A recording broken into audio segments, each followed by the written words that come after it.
خلیفہ کے ہم ہیں خلیفہ ہمارا، وہ دل ہے ہمارا آقا ہمارا، ہمارا ہمارا خلیفہ ہمارا، وہ دل ہے ہمارا آقا ہمارا، وہ دل ہے ہمارا آقا ہمارا۔ Assalamu alaikum and welcome to This Week with Huzu. We are honored to present highlights of a mulaqat with members of Lajna and Nasirat from Germany. In addition, beloved Huzur Aidullah Ta'ala bin Nasr al-Aziz also presided over the Jamia Ahmadiyya convocation ceremony. We begin with Sunday's mulaqat, where Hazrat Khalifatul Masih Aidullah Ta'ala bin Nasr al-Aziz met with the delegation from Germany. Last Sunday, members of Lajna Imaila and Nasiratul Ahmadiyya from Cologne in Germany had the blessing of having a mulaqat with Hazrat Khalifatul Masih. The 49 members included Lajna Imaila, Nasiratul Ahmadiyya and young children who had travelled especially for the mulaqat, which took place in the MTA studios in Islamabad. During the mulaqat, the attendees had the opportunity to ask questions on a range of religious and contemporary issues. میرا سوال تھا کہ مذاہب مختلف کیوں ہے اور صرف ایک کیوں نہیں؟ کس کلاس میں پڑھتی ہو؟ پانچویں میں۔ تم نے ایولیوشن پڑھا ہے، کس طرح انسان بنا؟ پہلے غاروں میں رہتا تھا، جنگلوں میں رہتا تھا، جانوروں کی طرح رہتا تھا، پھر انسان بنا، آہستہ آہستہ اس کو عقل آئی۔ ٹھیک ہے نا؟ اگر تم بڑی ہوگی نا، کلاسوں میں جاؤ گی تو پڑھو گی یہ، اس کو کہتے ہیں انسان کا ایولیوشن۔ ٹھیک ہے؟ اسی طرح مذہب کا بھی ایولیوشن ہوا۔ اللہ تعالیٰ نے پہلے دیکھا انسان میں تھوڑی عقل ہے، تھوڑے وسائل ہیں، ان کو تھوڑی ہی باتیں بتائیں حکمت کی، نبی آئے ان کے مقابلے میں، پھر آہستہ آہستہ پھیلتے گئے، انسان میں عقل آتی گئی، اور ان کے ہر علاقے میں نبی آتے گئے ان کو بتانے کے لیے۔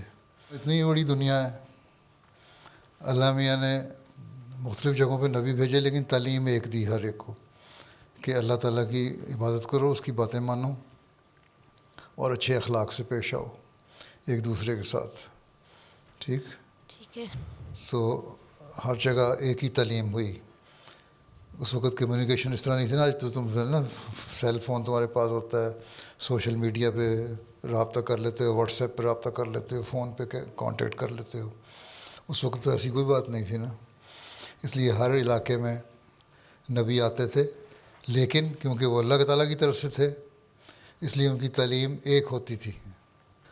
پھر اللہ تعالیٰ نے جو مزید انسانوں کو عقل دی، مزید سوشلائز کرنے کا ان کو موقع ملا، تو پھر وہ ساتھ ساتھ کے شہروں میں ایک دوسرے سے ملنے جلنے لگے، پھر نبی بھی وہاں علاقوں میں آنے لگے۔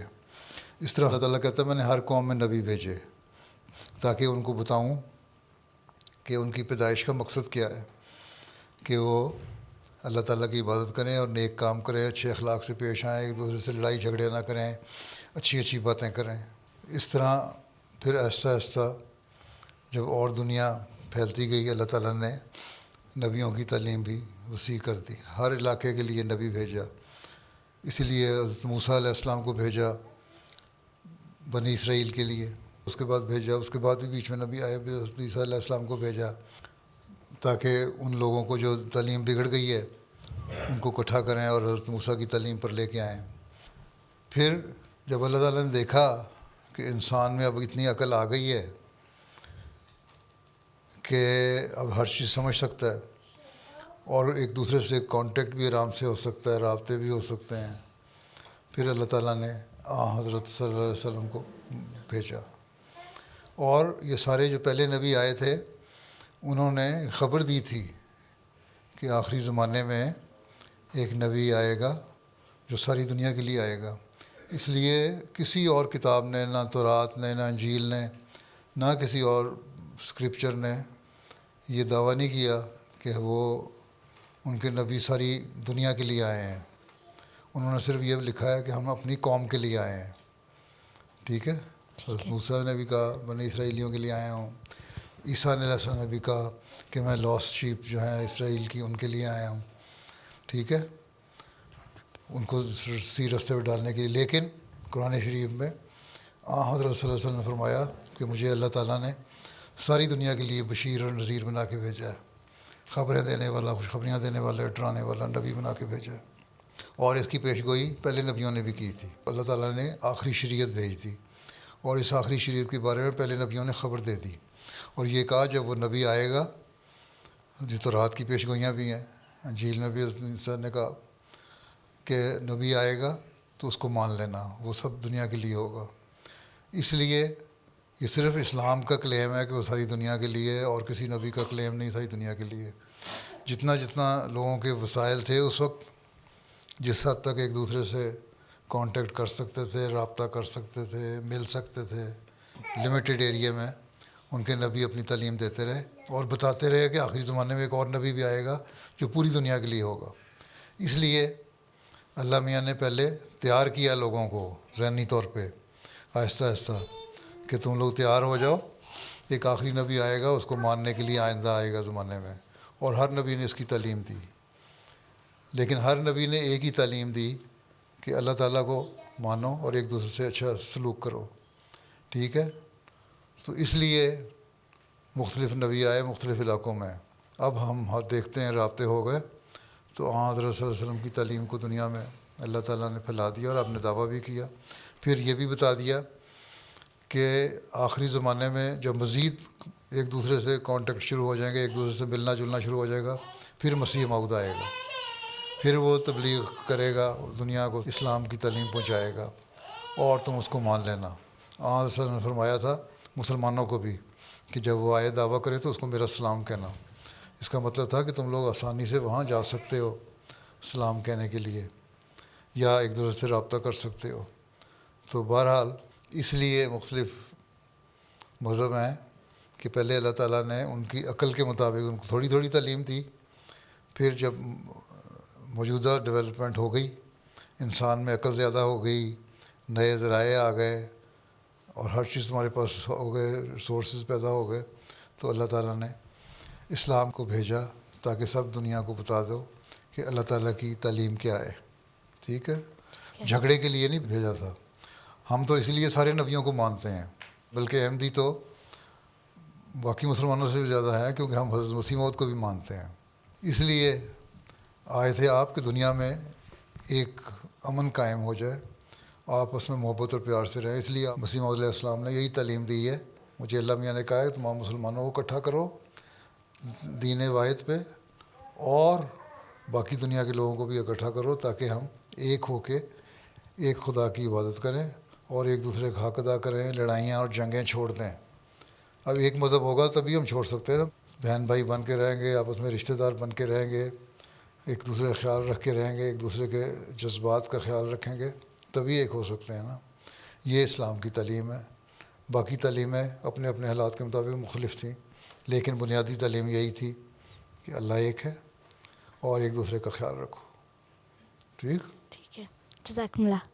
میرا نام سارہ مبشر ہے، اور میں نے پوچھنا تھا کہ میں اپنی سہیلیوں کو کیسے سمجھا سکتی ہوں کہ وقف نو کیا ہے. اگر وہ عیسائی ہیں تو ان سے کہو دیکھو تمہاری عورتیں بھی وقف کرتی ہیں نا، جو ننز بنتی ہیں، چرچ میں جاتی ہیں، پرانے زمانے میں وقف کیا کرتی تھیں، اب بھی کرتی ہیں، تاکہ وہ دین کی خدمت کریں. اسی لیے ہم نے بھی اپنے آپ کو وقف کیا کہ دین کی خدمت کریں. اور جس طرح حضرت مریم کی والدہ نے اپنی بیٹی کو وقف کیا تھا نا دین کے لیے اور چرچ کو دے دیا تھا، اسی طرح ہمارے والدین نے بھی کہا ہے کہ اس نقش قدم پہ چلتے ہوئے ہم بھی اپنے بچوں کو دین کے لیے پیش کرتے ہیں، چاہے وہ لڑکا ہو یا لڑکی ہو. اس لیے وقف نو یہ ہے کہ ہمارے ماں باپ نے حضرت مریم کے والدہ کے نقش قدم پہ چلتے ہوئے ہمیں وقف کر دیا تاکہ ہم دین کی خدمت کریں. اور جن کو مذہب سے تعلق نہیں ہے ان کو کہو کہ ہم ایک خدا کو مانتے ہیں، اور ایک خدا کی تعلیم یہ ہے کہ اس کی عبادت کرو اور ایک دوسرے سے اچھا سلوک کرو، اچھی باتیں کرو. ٹھیک ہے، اس لیے ہمارے ماں باپ نے ہمیں وقف کیا کہ تم اس تعلیم کو دنیا میں پھیلاؤ، اور یہ وقف نو ہے. جو انہوں نے پیدائش سے پہلے ہمیں کر دیا تھا، لیکن یہ زبردستی کوئی نہیں ہے، ہمیں آزادی ہے جماعت کی طرف سے کہ 15 سال کی عمر میں ہم اپنے وقف کو بانڈ کو رینیو کریں گے یا چھوڑ دیں، یہ ہمیں آزادی دی ہوئی ہے. اس لیے یہ کہنا کہ زبردستی ہمارے سے ہو رہی ہے، زبردستی نہیں ہو رہی، ہمیں آزادی ہے. ایک عمر کے بعد ماں باپ کی ایک خواہش تھی، انہوں نے وقف کر دیا. اب ہماری مرضی، جب ہمیں عقل آ گئی 15 سال کی عمر میں، کہ ہم وقف جاری رکھیں یا نہ رکھیں. ٹھیک ہے. جی جزاک اللہ. میرا سوال ہے غیر احمدی رابطوں کو خلافت کی اہمیت کیسے واضح کی جائے تاکہ وہ بھی دیکھ سکیں کہ خلافت خوف کو امن میں بدل دیتی ہے اور انسانیت کے تمام مسائل کا حل ہے. غیر احمدی جو ہیں مسلمان، ان کو کہو کہ حضرت صلی اللہ علیہ وسلم نے پیش گوئی فرمائی تھی خلافت کی، اس لیے آپ کے بعد خلافت جاری ہوئی. اور تم دیکھ لو کہ وہ جو خلافت تھی پہلی، انہوں نے اسلام کی تعلیم پہ عمل کیا اور کروایا اور اس کو قائم کرنے کے لیے کوشش کی. ٹھیک ہے. ان کے خلاف دشمنیاں بھی ہوئیں تو اللہ تعالیٰ نے ان کی مدد کی. اللہ تعالیٰ نے قرآن شریف میں کہا ہے کہ جو میرے بندوں سے، مومنوں سے لڑیں گے، میں ان کے خلاف کارروائی کروں گا اور مومنوں کو فتح دوں گا اور دشمنوں کو شکست دوں گا. تو ان سے کہو کہ اللہ تعالیٰ نے یہ نظارہ دکھایا، وہ خلافت قائم رہی. اس کے بعد کچھ حد تک خلافت پھر قائم رہی جس طرح آن صلی اللہ علیہ وسلم نے فرمایا تھا، اور اسلام کی تبلیغ بھی ہوتی رہی، ساتھ ساتھ نیک لوگ پیدا ہوتے رہے، اور ساتھ خلفاء بھی کچھ نہ کچھ دین پہ قائم رہے. گو وہ نام نہاد خلفاء تھے، خلفاء راشدین نہیں تھے. پھر بادشاہت آئی، لیکن وہ بادشاہت انصاف پسند تھے، اس لیے اللہ تعالیٰ نے ان کو بھی کچھ حد تک کامیابیاں دیں. لیکن جب وہ ظلم پہ پہنچ گئے تو اللہ تعالیٰ نے ان کی بادشاہت بھی ختم کر دی. پھر دیکھو مسلمانوں کا ڈاؤن فال شروع ہو گیا. ٹھیک ہے. اب ہر مسلمان یہ کہتا ہے کہ ہمارا ایک لیڈر ہونا چاہیے، تو ہم اس کے بینر کے نیچے کام کریں. لیکن مختلف فرقے ہیں اسلام میں، 72 فرقے ہیں. ہر کہتا ہے جو میرے فرقے کا لیڈر ہے وہ سب کا لیڈر ہو، اس کو کوئی ماننے والا نہیں. تو اس کے لیے پھر ہمیں دیکھنا چاہیے کہ اللہ تعالیٰ اور حضرت صلی اللہ علیہ وسلم نے کیا فرمایا. انہوں نے تو پہلے پیش گوئی کر دی تھی کہ ایک زمانہ آئے گا جب اسلام کے اتنے فرقے ہو جائیں گے جس طرح یہودیوں کے بہت سارے فرقے ہیں، اور اس وقت مسیح موعود آئے گا. ٹھیک ہے. اور جب مسیح موعود آئے گا تو وہ تمام فرقوں کو اکٹھا کرے گا. حضرت مسیح موعود کو بھی اللہ میاں نے یہی کہا کہ تمام مسلمانوں کو اکٹھا کرو ایک ہاتھ پہ. جب ایک ہاتھ پہ اکٹھے ہو جاؤ گے تو پھر آپس کے اختلاف ختم ہو جائیں گے، جھگڑے ختم ہو جائیں گے، فرقے بازیاں ختم ہو جائیں گی. کوئی یہ نہیں کہے گا میں سنی ہوں، میں وہابی ہوں، میں شیعہ ہوں، میں دیوبندی ہوں. اس طرح بہت سارے فرقے ہیں. تو ایک ہاتھ پہ اکٹھے ہو جائیں گے. اور بہت سارے لوگ یہ مانتے ہیں کہ ہاں ہمیں ایک لیڈرشپ چاہیے. جب یہ مانتے ہیں کہ لیڈرشپ چاہیے تو اس کے بینر کے نیچے آئیں گے تو پھر ایک طاقت بن جائیں گے. مسلمان 54 ملک ہیں اور بڑی بڑی پیسے والے بھی ہیں بعض ملک، تیل کی دولت ہے ان کے پاس، لیکن کوئی ان کی بات نہیں سنتا، اس لیے کہ مسلمان ایک نہیں ہیں، ایک طاقت نہیں ہے. اگر وہ خلافت کے انڈر ہوتے تو ایک طاقت ہوتے، اور پھر دشمن کو جرأت نہ ہوتی کہ ان کے خلاف لڑے. اس لیے ان کو بتاؤ کہ خلافت میں ایک اکائی ہے، اس کی پیش گوئی حضرت صلی اللہ علیہ وسلم نے فرمائی تھی، اور اللہ تعالیٰ نے بھی یہ وعدہ فرمایا تھا کہ آخری زمانے میں اس طرح وسیع موت کے بعد خلافت جاری ہوگی. تو اس لیے ہم مانتے ہیں اور ہم امن میں رہتے ہیں، کیونکہ ہمیں گائیڈنس بھی ملتی رہتی ہے. تم لوگوں کو گائیڈنس دینے والا کوئی نہیں ہے. ٹھیک ہے. یہ مختصر سی بات ہے جو ان کو بتا سکتی ہو. خطبے سنا کرو، میں خطبوں میں بڑی تفصیل سے بیان کر چکا ہوں. جی میرا سوال یہ ہے کہ ایک ماں اپنے بچوں کو سوشل میڈیا کے برے اثرات سے کیسے بچا سکتی ہے؟ کوشش ہی کر سکتی ہے، ایسا ایسا بچاؤ. آئی پیڈ ہوگا یا ٹیبلٹ ہوگا، اور پھر آئی فون بھی مائیں اپنے جان چھڑانے کے لیے، آپ ٹی وی پہ پروگرام دیکھ رہی ہوتی ہیں جان چھڑانے کے لیے، بچوں کہتی چلو تم تو یہ دیکھو ہیں، اور جو جان نہ چھڑائیں وہ سمجھائیں. لیکن یہ نظر رکھیں کہ بچے ایسے پروگرام نہ دیکھیں جس سے اخلاق خراب ہوتے ہوں یا کوئی گندی فضول باتیں آتی ہوں. اس پہ نظر رکھیں. جو بھی پروگرام بچہ دیکھ رہا ہے دیکھیں اور اس کو کہیں کہ تم نے 1 گھنٹے سے زیادہ نہیں دیکھنا. تو آہستہ آہستہ کنٹرول میں رکھیں, ڈسپلن میں رکھیں تو ٹھیک ہے. باقی اس پیار سے سمجھاتی رہیں اس کے نقصان کیا ہیں. تم مستقل دیکھو گے تمہاری نظر بھی خراب ہو جائے گی, تمہاری کنسنٹریشن کا لیول بھی خراب ہو جائے گا, تم پڑھائی میں اچھا نہیں رہ سکتے ہیں. تو اس طرح پیار سے بچوں کو سمجھائیں, اس کے دوست بنیں تو سمجھ آئے گی. ساتھ ان کے لیے سب سے بڑی بات کہ دعا کریں کہ اللہ تعالیٰ ان کو زمانے کی ان بری چیزوں سے بچا کے رکھے. تو اس طرح جب کریں گی تو ٹھیک ہے. ٹوٹلی تو آپ ان کو روک نہیں سکتے, کچھ وقت دینا پڑے گا. تو کہتے ہیں اچھا ٹھیک ہے تو میں وقت دیتا ہوں, 1 گھنٹہ دیکھنا ہے بس, 1 گھنٹہ دیکھ لو, نہیں تو اس سے نقصان زیادہ ہے. تو بچے سمجھ جاتے ہیں. بہت ساری مائیں مجھے لکھتی ہیں, ہم بچوں کو اس طرح سمجھاتے ہیں تو سمجھ جاتے ہیں. میرا سوال ہے کہ حقوق اور صبر میں ہم کس طرح فرق کر سکتے ہیں؟ اگر کوئی ہمارے حقوق کی حق تلفی کرے تو ہمیں بولنا چاہیے یا پھر صبر کرنا چاہیے؟ یہ تو نوعیت پر ڈیپینڈ کرتا ہے کہ آپ کے حقوق کس قسم کے ہیں. ٹھیک ہے. اگر ساس بہو کے حق مار رہی ہے, خامند بیوی کا حق مار رہا ہے, نند بھابھی کے حق مار رہی ہے, بھابھی نند کے حق مار رہی ہے, بہو ساس کا حق مار رہی ہے, بیوی خامند کا حق مار رہی ہے, یہ تو ہر جگہ سے مختلف صورتیں ہو سکتی ہیں نا. کوئی جو مضبوط ہوگا وہ دوسرے کا حق مار دے گا. اس لیے پہلی بات تو یہ ہے کہ اپنے حق کی ایک لمٹ بنائیں کہ ہمارے حقوق کیا ہیں. اللہ تعالیٰ نے حقوق بیان کر دیے. خامند کو کہہ دیا کہ بیوی اور خامند کے ایک ہی حقوق ہے, اور خامند کو کہہ دیا کہ بیویوں سے اچھا نیک سلوک کرو, عاشرہن بالمعروف, نیک سلوک کرو. اور بیوی کو کہہ دیا تم اپنے گھر کا خیال رکھو, اپنے بچوں کا خیال رکھو, خامند کا خیال رکھو اور گھر کے ماحول کو اچھا بناؤ. تو یہ اگر ہر ایک کو اپنی اپنی لمٹس کا پتہ ہو تو حق کی تلفی ہو ہی نہیں سکتی.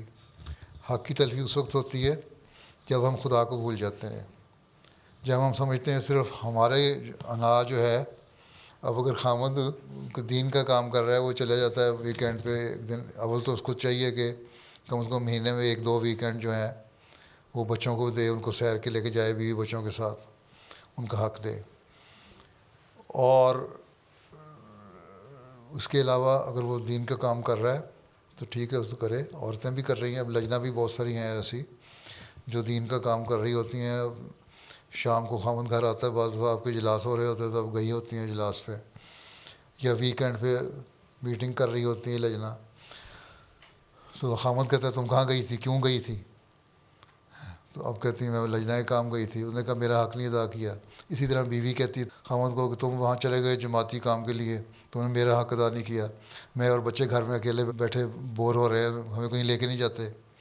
تو یہ تو عقل کی بات ہے, آپس میں اگر انڈرسٹینڈنگ ہو, سمجھ ہو, تو یہ دیکھنا ہوگا کہ میں نے اپنے حقوق کی لمٹ بنانی ہے, اور آپس میں ایک دوسرے سے مل بیٹھ کے 2 دوست طے کر لیتے ہیں معاملہ. اچھا تم یہ کرو, میں یہ کروں, تم یہ کرو, میں یہ کروں. تو ہر ایک کو اپنی اپنی ذمہ داریوں کا احساس ہو تو حقوق کی تلفی کوئی نہیں ہوتی. ہاں بیوی کا خامند پہ حق ہے کہ اس کو وقت بھی دے, اس کے ضروریات کو بھی پورا کرے, اس کو بیوی بچوں کے ساتھ اس کو سیر پہ بھی لے کے جائے, باہر بھی پھرے, اس کا خیال بھی رکھے, اس کی عزت بھی کرے, اس کا احترام بھی کرے. اسی طرح بیوی کا فرض ہے کہ, اور یہ خامند کا حق ہے کہ خامند کی عزت اور احترام کرے اور وفاداری سے ایک دوسرے کا خیال رکھیں. ہیں اگر وفا ہو اور ایک دوسرے کا خیال رکھنے کا عہد ہو تو اللہ میاں نے یہی کہا ہے نا, تم ایک دوسرے سے پختہ عہد لیتے ہو اور اس کا پاس رکھو. جب علیحدگی ہونی ہے تب بھی جو عہد لے چکے ایک دوسرے کو اس کو ظاہر نہ کرو, راز ایک دوسرے کے راز رہنے چاہیے. تو یہ تو سمجھ کی بات ہے کہ کس حد تک آپ سمجھتی ہیں حق کیا ہے. دوستی ہونا چاہیے خامد بیوی میں, اور اعتماد ہونا چاہیے. اگر وہ نہیں تو پھر فائدہ کوئی نہیں. یہی رشتہ تو اعتماد کا ہے. اور ساسوں کو بہوؤں کے معاملے میں دخل نہیں دینا چاہیے اور ان کو آزاد چھوڑنا چاہیے. ان کو یہی خیال رکھنا چاہیے کہ یہ بھی کسی کی بیٹی ہے جو میں اپنے گھر لے کے آئی ہوں, اور بہو کو ساس کا خیال رکھنا چاہیے کہ جس طرح میں اپنی ماں کی عزت کرتی ہوں اس کی بھی عزت کروں. تو یہ بھی انڈرسٹینڈنگ کی بات ہے. ہمارے یہاں جہالت بڑی ہے نا پاکستانی طبقے میں ہیں. تو ہم جو آتے ہیں پاکستان سے آ جاتے ہیں یہاں آ کے وہ پڑھے لکھے تو ہے نہیں بعض. اب جو نئی نسل ہے وہ پڑھ لکھ رہی ہے, ان میں کچھ عقل بھی آ رہی ہے. بس مسلم السلام نے فرمایا طلاق اور سختیاں وغیرہ کرنی نہیں چاہیے, بلکہ انسان نے فرمایا کہ میں ایسے مردوں کو تو مرد سمجھتا ہی نہیں. اور جہالت کی انتہا ہے کہ وہ بیویوں کے حق ادا نہیں کرتے اور ان پہ سختی کرتے ہیں. ٹھیک ہے. اور اسی طرح بیوی کو کہا کہ تم خاوند کے حق ادا کرو تو کوئی مسئلہ ہی نہیں ہے. بلکہ ایک دفعہ ایک مجلس میں شکایت کر دی حضرت مسیح علیہ السلام کے سامنے کسی نے ایک صحابی کی کہ وہ اپنی بیوی کو بہت سختی کرتے ہیں. حضرت مسیح علیہ السلام کو بڑا غصہ چڑھا, بہت ڈانٹا. لوگ کہتے ہیں وہاں بیٹھے ہوئے کہ ہم نے کبھی آپ کو اتنے غصے میں نہیں دیکھا. تو اس کے بعد ایک دوسرے صحابی تھے, وہ اٹھے وہاں سے توبہ توبہ کرتے اٹھے. وہ بھی اپنی بیوی سے سختی کیا کرتے تھے. توبہ توبہ کرتے اٹھے, بازار گئے, بازار سے بیوی کے لیے تحفے شوفے لیے اور گھر گئے. گھر جا کے اس کو بڑے پیار سے پیش کی چیزیں ہیں, یہ لو میں تمہارے لیے لایا ہوں, اور پیار کی باتیں کرنے لگے بجائے روڈلی بولنے کے. تو بیوی نے ان کو حیران ہو کے دیکھا, آج وہ کیا کیا ہے آپ کو, طبیعت ٹھیک ہے, یہ کیا دیکھ رہی ہوں میں. تو کہتی بس ہو یہ گیا ہے کہ آج میں جو غصے میں دیکھ کے آیا ہوں مسیح علیہ السلام کو کہ انہوں نے جس طرح ڈانٹا ہے, تو میری شکایت نہ کہ ہو جائے تو میں اپنی آنکھ پر سنوارنے کے لیے تمہارے سے آئندہ سختی نہیں کروں گا. ٹھیک ہے, تم میرے حق ادا کرو, میں تمہارے حق ادا کروں, ہم دونوں دوست بن کے رہیں. ٹھیک. اور اسی طرح ساسوں کو, بہوؤں کو, نندوں کو, بھابھیوں کو, سب کو ایک دوسرے کا خیال رکھنا چاہیے. ٹھیک ہے نا. ہمارے مربی صاحب جماعت کے خدام کے ساتھ مل کر کھرن کے ڈوم کے سامنے اور مختلف مقامات پر تبلیغی کمپین کر رہے ہیں, اور الحمدللہ غیرت جماعت لوگوں پر اس کا بہت اچھا اثر ہو رہا ہے. پیارے حضور, ہماری لجنہ اور ناصرات بھی کئی بار سوال کر چکی ہیں کہ ہم بھی اس میں حصہ لینا چاہتی ہیں. اس لیے ہم نے اس سال گرمیوں کی چھٹیوں میں آئی am a Muslim ask your question کی کمپین کرنے کا ارادہ کیا ہے. پیارے حضور, ہماری رہنمائی فرمائیں کہ ہم اس کو کیسے بہترین طور پہ کر سکتے ہیں. رہنمائی جس طرح مرد کر رہے ہو تم لوگ کر دو, اور کوشش یہ کرو کہ زیادہ تر عورتوں سے ڈیل کرو, لڑکیوں سے ڈیل کرو. عام دنیا میں مذہب سے دوری لڑکوں میں بھی ہے, لڑکیوں میں بھی ہے. مذہب میں پھر کچھ لڑکوں میں فنیٹک پیدا ہو جاتے ہیں, لڑکیوں میں بالکل وہ دیکھ کے نا اور حالت ہے. تو جب آپ لوگوں کی حالت دیکھیں گی کہ آپ مذہب کی باتیں کر رہی ہیں, تو لڑکیوں کا غیر مذہب رکھنے والا ہوں یا لا مذہب جو ہے, ایتھیسٹ جو ہے, یا غیر مسلم ہے, یا غیر احمدی مسلمان ہے, سب میں یہ احساس پیدا ہوگا کہ احمدی لڑکیاں اور عورتیں جب کام کر رہی ہیں, اللہ رسول کی باتیں کر رہی ہیں, تو ہمیں بھی سننا چاہیے. تو نمونہ جو ہے اپنا قائم کرو, لیکن صبر اور حوصلے سے. ایک تو یہ ہے کہ علم حاصل کرو. جب کرو گا I am a Muslim ask your question, تو کوسچن کا جواب بھی تو آنا چاہیے نا, اس لیے علم حاصل کرو. ٹھیک ہے. اور دیکھو کنٹمپریری ایشوز کیا ہیں آج کل, کس قسم کے سوال لوگ کرتے ہیں, ان کے جواب تیار کرو. آج کل جرمنی میں زیادہ تر یہی زیادہ ہوا نا, اسلام کے خلاف, خلافت کے خلاف شروع ہوئی ہے مہم, یا اسلام کے خلاف یہ سختیاں کرتا ہے اور جہاد کی باتیں کرتا ہے, اس طرح کی باتیں, یا عورتوں کے حق ادا نہیں کرتا. تو ان چیزوں کے اوپر تیار کرو جواب اچھی طرح, تاکہ جواب دے سکو. یہی چند ایشو ہوتے ہیں.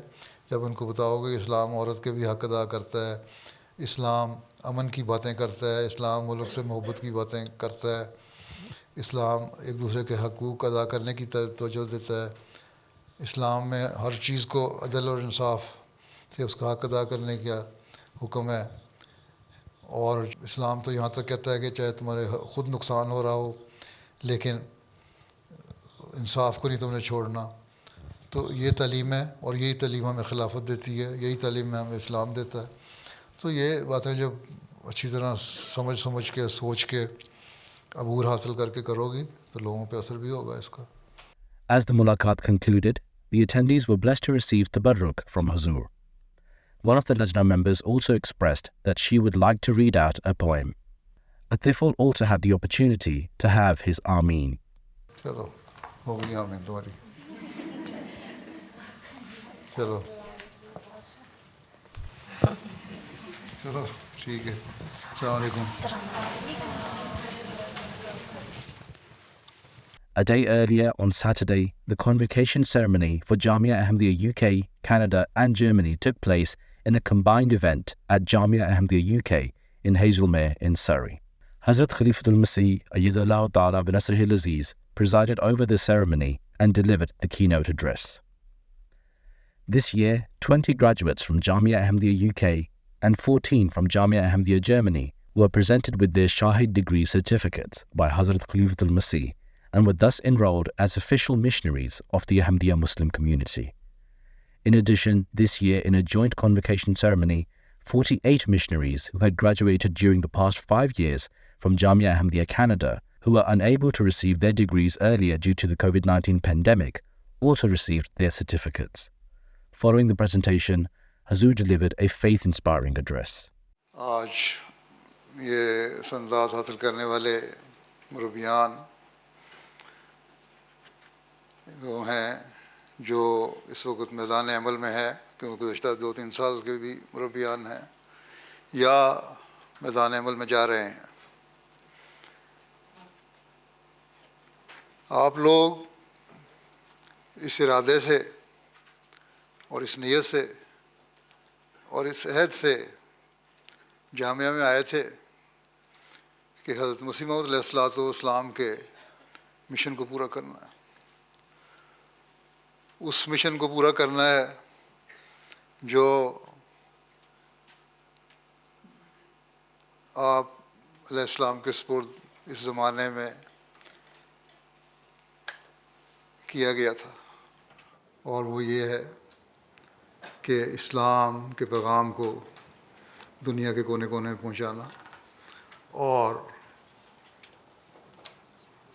خود اپنے عملی نمونوں سے ابواب جماعت کے معیار کو بھی اس نہج پہ لے کے جانا جس سے وہ حضرت مسیح علیہ الصلوۃ والسلام کی بیعت کا حق ادا کرنے والے ہوں. اور یہ اسی وقت ہو سکتا ہے جب آپ خود بھی اس کا حق ادا کرنے والے بنیں. حضرت مسیح موعود علیہ الصلوۃ والسلام نے ایک موقع پر نصائح کرتے ہوئے واعظین کو ایک بڑا بنیادی رہنما اصول بتایا تھا، بلکہ 3 باتیں فرمائی تھیں. آپ فرماتے ہیں کہ یہ امر بہت ضروری ہے کہ ہماری جماعت کے بعض تیار ہوں، لیکن اگر دوسرے واعظ ہوں اور ان میں کوئی امتیاز نہ ہو تو فضول ہے. یہ واعظ اس قسم کے ہونے چاہیے جو پہلے اپنی اصلاح کریں اور اپنے چلن میں ایک پاک تبدیلی کر کے دکھائیں تاکہ ان کے نیک نمونوں کا اثر دوسروں پر پڑے. عملی حالت کا عمدہ ہونا یہ سب سے بہتر واعظ ہے. جو لوگ صرف واعظ کرتے ہیں مگر خود اس پر عمل نہیں کرتے وہ دوسروں پر کوئی اچھا اثر نہیں ڈال سکتے، بلکہ ان کا واعظ بھی بعض اوقات اباہت پھیلانے والا ہو جاتا ہے، کیونکہ سننے والے جب دیکھتے ہیں کہ واعظ کہنے والا خود عمل نہیں کرتا تو وہ ان باتوں کو بالکل خیالی سمجھتے ہیں. اس لیے سب سے اول جس چیز کی ضرورت واعظ کو ہے وہ اس کی عملی حالت ہے. دوسری بات جو واعظوں کے لیے ضروری ہے وہ یہ ہے کہ ان کو صحیح علم اور واقفیت ہمارے عقائد اور مسائل کی ہو. جو کچھ ہم دنیا کے سامنے پیش کرتے ہیں اس کو انہوں نے پہلے خود اچھی طرح سمجھ لیا ہو اور ناقص اور ادھورا علم نہ رکھتے ہوں کہ مخالفوں کے سامنے شرمندہ ہوں. جب کسی نے کوئی اعتراض کیا تو گھبرا گئے کہ اب اس کا کیا جواب دیں. غرض علم صحیح ہونا ضروری ہے. فرمایا اور تیسری بات یہ ہے کہ ایسی قوت اور شجاعت پیدا ہو کہ حق کے طالبوں کے واسطے ان میں زبان اور دل ہو. یہ 3 چیزیں جب حاصل ہو جائیں تب ہماری جماعت کے واعظ مفید ہو سکتے ہیں. The program concluded with a silent prayer.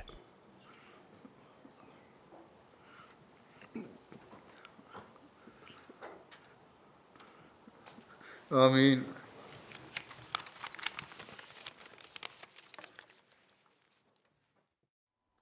Those were highlights from just some of beloved Huzur's activities last weekend.